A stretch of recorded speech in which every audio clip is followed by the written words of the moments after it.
Astig naman ang setup mo, boss. Naka-violet projector. Pero bakit yung signal light mo palyado? Pag nag-signal light ka, kalahati lang, boss. So, wag mo nang patagalin yan. Napakamura lang ng problema mo, boss. Ito yung kailangan natin palitan dyan, mga boss. Kailangan lang natin bumili nito, ganitong klase ng relay, mga boss. Bali, replacement. Ang maganda dito sa replacement na to, plug and play lang siya, mga boss. May dalawang wire lang siya, yung sa supply at dun sa kanyang output, mga boss, papunta dun sa kanyang lights.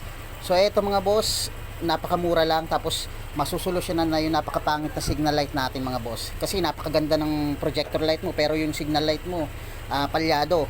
So dito, mga boss, kailangan lang nating palitan to dito, etong flash relay na stock, mga boss. So yan yung ipapalit natin, mga boss. Plug and play lang yan, sakit to sakit lang.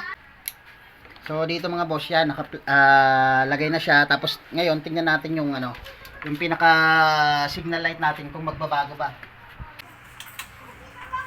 So ayan, mga kanan, mga boss. Kita natin napakaganda ng niya, ng paggalaw ng signal light natin. Yun lang yung pinalitan natin, mga boss. Bali yung pinaka flash relay lang. Ngayon ikaliwa naman natin siya. So ayan, makikita natin napakaganda ng, mga boss. Buong buo na siya. Hindi katulad kanina, hanggang dito lang yung natin, ilaw natin, gitna lang. Pero ngayon okay na, mga boss. Bali napakamura lang yan, mga boss. Kung gusto nyong solusyonan yung ganyang problema ng inyong projector light, mga boss, click nyo lang yung ating yellow basket para sa produkto na yan, mga boss. Okay?